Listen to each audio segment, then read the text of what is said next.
Maria's Travel Diary. Today we are at Port Dalhousie. This is in the city of St. Catharines, very close to Niagara Falls City. And this is a beautiful port. There is snow on the beach, something which is unusual for Indians, snow on the beach. And then Lake Ontario is like right out here, all the way. Everywhere where you see Lake Ontario. So let's just go and check this out.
Mississauga Point, and Mississauga Point is right here on my right side, and I'm just gonna go there. But before that, I want to talk a little bit about the place where I am at. This is the city of Niagara-on-the-lake, and this is an absolutely beautiful city, very famous for the wineries.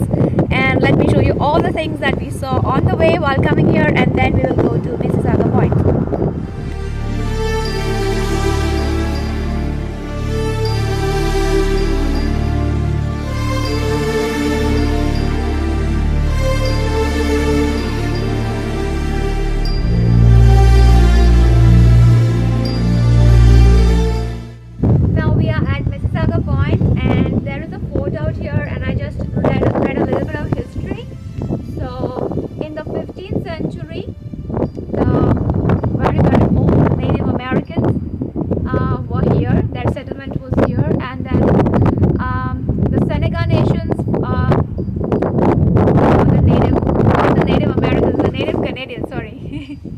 Just got used to Native America and America in general. So yeah, the Native Canadians were here in the 15th century, and then the Native Canadians, the Seneca Nations, they were here in the 17th century, and then some other native tribe was here in the 17th century, and then in the 18th century, America was trying